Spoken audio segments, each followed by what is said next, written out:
दोस्तों नमस्कार। मैं आज बहुत ही खूबसूरत और रमणीक जगह पे हूँ और यह जगह है पटना का एक जगह दीघा, जो गंगा के किनारे बसा हुआ है। और ये पूरा पटना शहर ही गंगा के किनारे है, उसमें से यह जगह का नाम है दीघा। और यह दीघा ब्रिज है जिसको आप देख सकते हैं। आज जो हमारे विषय का जो मुख्य बातें हैं वह गंगा पे ही आधारित होंगी। चूँकि हम लोग गंगा के किनारे हैं तो आज हम लोग का विषय होगा कि गंगा का दार्शनिक चिंतन क्या है या दार्शनिक पक्ष क्या है। पर इससे पहले कि मैं विषय की शुरुआत करूं और विषय की गंभीरता से आपको परिचय करवाऊं, सबसे पहले अगर आप लोगों ने अभी तक चैनल को सब्सक्राइब नहीं किया है तो ज़रूर करें। अब मैं विषय को उठाते हुए बिंदुवार एक एक करके आपसे बात करूंगा और आप पीछे में जब गंगा की भव्यता और विशालता को देखते हैं और दूर तक ये फैली हुई पानी को देखते हैं तो सबसे पहला जो आपके मन में विचार आता है वह यह आता है कि जो गंगा बचाओ अभियान होता है, नर्मदा बचाओ अभियान है। तो इस तरह के जब शब्दावली आप पढ़ते हैं तो लगता है कि कहीं ना कहीं इसे होना चाहिए कि हमें बचाओ गंगा अभियान या हमें बचाइए नर्मदा। यानी हमारा अस्तित्व जो है वह नदियों पे है, ना कि नदियों का अस्तित्व हम पर है। क्योंकि नदियों में तो अथाह ऊर्जा है, अथाह ताकत है, अथाह जीवन है। वह तो कई सभ्यताओं को जन्म दे चुकी है, कई सभ्यताओं को मिटते हुए देख चुकी है। तो फिर उनकी अस्तित्व हम पे कैसे है? शायद ही कोई मनुष्य होगा जिसकी आयु इन नदियों से ज़्यादा होगी, और शायद ही कोई ऐसा मनुष्य अभी होगा जो इन नदियों से ज़्यादा दिन जिंदा रहेगा। तो फिर गंगा बचाओ कैसे? कोई अपनी माँ को क्या बचाएगा? माँ ने तो जन्म दिया है। तो आज बहरहाल हमारी चिंतन का जो दिशा है इसी से तय होगा। तो सबसे पहले मैं यह बताना चाहूँगा कि यह जो नदियाँ हैं वह हमारे अस्तित्व का आधार है, हमारे संस्कृति का आधार है, हमारी सभ्यताओं का आधार है। आप प्राचीन काल से ही उठा के देख लीजिए, सिंधु घाटी सभ्यता, वैदिक सभ्यता, हड़प्पा मोहनजोदड़ो सभ्यता, मौर्यकालीन सभ्यता, सारी सभ्यताओं का उद्गम स्थल कहीं न कहीं नदियों पर रहा और नदियों के आसपास ही हुआ। और बोलते हैं कि बिना जल जीवन संभव नहीं है। तो सभ्यताओं की उत्पत्ति इन नदियों की वजह से हुई और इन नदियों के सूखने की वजह से हड़प्पा संस्कृति या सिंधु घाटी सभ्यता के खत्म होने में एक कारण यह भी बताया जाता है कि नदियों का सूख जाना, जलाशयों का खत्म हो जाना। तो जो भी सभ्यताएं मिट गई उनमें इन नदियों का भी हाथ था।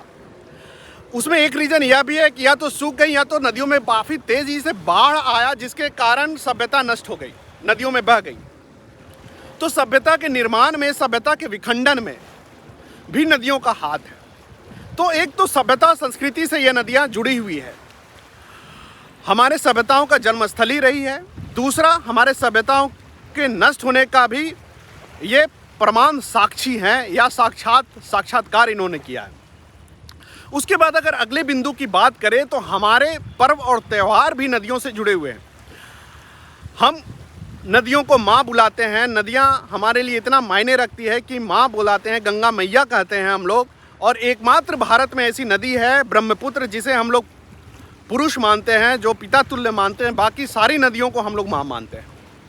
तो नदियाँ तो हमारे लिए एक तरह से पूजनीय है। और आपको बता दें कि हमारे पर्व त्योहारों में नदियों का काफ़ी योगदान है। अगर बिहार की ही बात करें तो यहाँ पे छठ जो होता है वह इन्हीं, आपको बता दूँ, इन्हीं घाटों के किनारे होता है। और ये उस समय घाट पूरे साफ़ कर दिए जाते हैं और यहाँ पे छठ का आयोजन होता है। उसके बाद तमाम जो पूजा है, दुर्गा पूजा है, उसमें भी कलश जब स्थापित होता है तो इन नदियों से ही पानी जाता है, पवित्र पानी जाता है। तो हमारी पूजा में, हमारी आराधना में भी नदियाँ शामिल हैं। इनके बिना संभव ही नहीं है। पटना में जो भी पर्व त्यौहार होता है, सारे पर्व त्यौहार में पानी यहीं से जाता है और इसे काफ़ी पवित्र माना जाता है। और हमारे पटना में ही नहीं, वैसे शहर जहाँ जो नदियाँ जिनके किनारे गंगा नदी नहीं बहती है, वहाँ के भी लोग पानी भर के जाते हैं। और कोई भी अच्छा काम होता है, शुभ काम होता है, उसमें उन पानियों का प्रयोग किया जाता है। इवन व्यक्ति जब मरता रहता है तो उसके मुख में वही पानी डाला जाता है, गंगा का पानी, और पवित्र माना जाता है। तो ये हमारे नदियों का है कि नदियाँ जो हैं हमारे पर्व त्यौहार से भी जुड़ी हुई है। उसके बाद अगर नदियों की और अगर दार्शनिक रूप से दृष्टि डालें नदियों पर, तो ये जो शहर है इसकी जीवंतता जो है वो नदियों पर ही आधारित है। अगर नदियां ना हो तो शहर की जो जीवंतता है वह मिट जाए, वह ख़त्म हो जाए।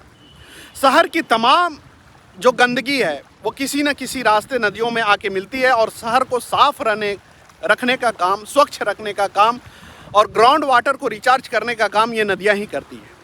तो भले ही कोई शहर नदियों से दूर है, लेकिन किसी न किसी रास्ते से इन नदियों से पानी और इन नदियों से जीवन वहाँ तक पहुँचता ही पहुँचता है, चाहे सिंचाई हो, चाहे और भी कई सारे प्रयोगों के मार्फत। तो एक तो नदियों का दृष्टिकोण यह भी है देखने का। उसके बाद नदियों में आप आकर मनोरंजन भी करते हैं। यानी आपको अगर मैं दिखाऊं, अभी मैं उसी जगह पे नहीं हूं, अगर यहाँ से 2 किलोमीटर अगर और आगे बढ़ते हैं तो नदियों के किनारे काफ़ी अच्छा घाट वगैरह बना हुआ, वहाँ पे काफ़ी भीड़ आपको देखने को मिलेगी। बहुत सारे लोग वहाँ बैठते हैं, कई सारे लोग चिंतन करते हैं, मनन करते हैं, बच्चे खेलते हैं, और कई लोग कोई पेंटिंग करते हैं, कोई आप देखिएगा कि कोई बैठा हुआ कहानी लिख रहा हो, कविता लिख रहा हो। तो नदियों के किनारे हमारी मनोरंजन भी होती है, हमें सोचने के लिए फूड फॉर थॉट भी मिलता है। तो ये नदियों का आकर्षण है, या नदियों की जो विशालता है वो हमारे लिए प्रेरणा स्रोत भी होता है, हमारे ज्ञान का आधार भी बनता है, और हमारे लिए वह ऊर्जा भी लेके आता है कि हम कुछ नया सोचें, अच्छा सोचें और कुछ रचनाशील करें। तो ये भी नदियाँ हमें प्रदान करती है। उसके बाद नदियों की और अगर दार्शनिक रूप से थोड़ा चिंतन करें तो ये मौसम के परिवर्तन में नदियों का बहुत बड़ा रोल है। यानी गर्मी हो, ठंडा हो, बरसात हो, इनमें नदियों का काफ़ी बड़ा योगदान है। अगर नदियाँ ना हो तो मौसम उस तरह से नहीं हो। हम जानते हैं बरसात तभी होती है जब नदियों से पानी वाष्प बन के हवा में जाता है, और हवा से बादल बनते हैं, फिर बादल होकर बरसात होता है। तो मौसम के बदलने में, मौसम के परिवर्तन में भी नदियों का बहुत बड़ा रोल है। यह भी नदियों को देखने का एक अच्छा नज़रिया है। उसके बाद आपको नदियों को देखने का एक और नज़रिया यह बताते हैं कि जितने भी धार्मिक स्थल हैं, चाहे आप काशी की बात कर लें, चाहे मथुरा की बात कर लें, चाहे आप ऋषिकेश की बात कर लें, सभी किसी न किसी नदियों के किनारे हैं। और केवल उत्तर भारत में नहीं, दक्षिण भारत में भी आप किसी की बात कर लें, नदियों के किनारे हैं। तो एक धार्मिकता, शुरुआत में मैंने सभ्यता और संस्कृति की बात की, अभी धर्म की बात कर रहा हूँ। धर्म भी हमारा नदियों से जुड़ा हुआ है। आप नदियों में नहा कर आप मंदिर में जाते हैं, और जब माथा टेकते हैं मंदिर में तो आपको साक्षात दर्शन होने का अनुभूति प्राप्त होता है, और आपको लगता है कि आपका जीवन सफल हुआ, या आप एक अलग ही आध्यात्मिक आपको सुखद अनुभूति होती है। तो हमारा धर्म भी नदियों से जुड़ा हुआ है, और हमारे बड़े सारे मंदिर, बहुत नामी गिरामी मंदिर जो हैं वो नदियों किनारे ही अवस्थित हैं। उसके बाद नदियों की और बात करें, अगर गंगा को ही देखने का दृष्टिकोण अगर हम लोग अपनाएं तो ये बहुत सारे लोगों के लिए खाने के लिए भोजन भी देती है। जी हाँ, बिल्कुल सही। गंगा में कई प्रजाति के बहुत सारी मछलियाँ पलती है, और यहाँ से पूरे शहर में जाती है, दूसरे शहरों में भी जाती है। तो एक जीने का ज़रिया भी है नदियाँ। उसके बाद अगर और नदियों को विवेचना करें या दार्शनिक रूप से इन नदियों को देखें, तो भले ही अब इस पे पुल बन गया जो यातायात को सुगम बनाता है, लेकिन नदियाँ प्राचीन ज़माने में या पहले ज़माना में खुद ब खुद एक रास्ता थी। यानी आप यहाँ पे नाव पे चढ़िए, आप चाहिए तो बनारस पहुँच जाइए, चाहे तो इलाहाबाद पहुँच जाइए, चाहे तो कलकत्ता पहुँच जाइए। तो ये नदियाँ एक तरह से आपके लिए प्राकृतिक यातायात या प्राकृतिक मुहैया करवाती है संसाधन, जिसके रास्ते आप दूसरे शहर तक पहुँच सकते हैं, दूसरी जगह पे पहुँच सकते हैं। तो ये भी नदियों को देखने का या समझने का या नदियों की उपयोगिता जानने का एक तरीका है। उसके बाद अगर नदियों, गंगा पे ही अगर बात करें तो जन्म से लेकर मृत्यु तक कोई भी आयोजन हो, गंगा या नदियों का महत्व कमता नहीं है। बच्चा जन्म लेता है, जो भी अनुष्ठान होता है, तो फिर नदियों का महत्व होता है। यहाँ से पानी जाता है, साथ ही साथ जब अनुष्ठान हो जाता है तो यहाँ लोग आकर विसर्जित भी करते हैं बहुत सारी चीज़, तो वहाँ भी ज़रूरत है। जब आदमी मर जाता है तो नदियों के किनारे ही, यानी गंगा किनारे ही दाह संस्कार भी होता है, यानी कि जलाया जाता है सबों को। तो जन्म से लेकर मृत्यु, अगर शादी भी होता है तो नदियों से ही पानी जाता है, या यहाँ पे कई सारे रीति रिवाज या रस्मों की अदायगी होती है नदियों के किनारे। तो जन्म से मृत्यु तक नदियाँ हमारे जीवन में सम्मिलित है। केवल पानी पीने या और प्रयोजन से ना लेकर, बल्कि हमारे अस्तित्व का एक जरिया नदियां हैं। उसके बाद अगर और बात करें तो रचनाशीलता के लिए नदियां बहुत ज़रूरी है। आपको मैं अभी बता चुका हूं, आप लिखना चाहते हैं, पढ़ना चाहते हैं, कुछ अच्छा बोलना चाहते हैं, कुछ अच्छी फिल्म बनाना चाहते हैं, किसी भी रचना में आप ले लीजिए, फिल्मों में ले लीजिए, गानों में ले लीजिए, कविताओं में ले लीजिए, कहानीकारों की कहानियों में ले ले, नदियां अमिट बनकर वहाँ पर आपको उपस्थित मिलेगी। एक पात्र के रूप में नदियां रहेंगी आपकी। बहुत सारे फिल्मों में देखेंगे नदियों पर कई सारे सीन आपको देखने को मिलेंगे। तो नदियों का एक नज़रिया यह भी है कि रचनाशीलता में, क्रिएटिविटी में नदियां शामिल हैं।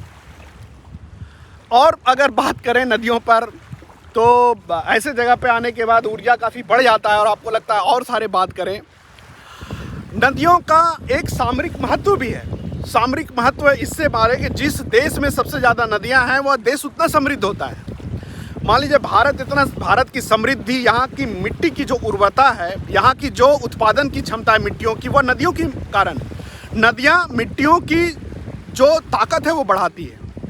और आप देखिए कई सारे पाकिस्तान में ऐसी नदियाँ हैं जिनका उद्गम स्थल भारत में है। अगर भारत चाहे तो पाकिस्तान को अगर पानी रोक देता है तो पाकिस्तान पानी पीने के लिए तरसेगा। तो सामरिक महत्व है नदियों का।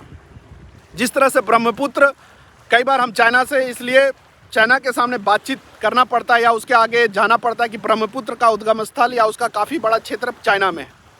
तो नदियों का किसी देश में होना या नदियों का किसी देश में ज़्यादा से ज़्यादा संख्या में होना देश को मजबूती देता है और देश की सामरिक महत्व को भी बढ़ाता है।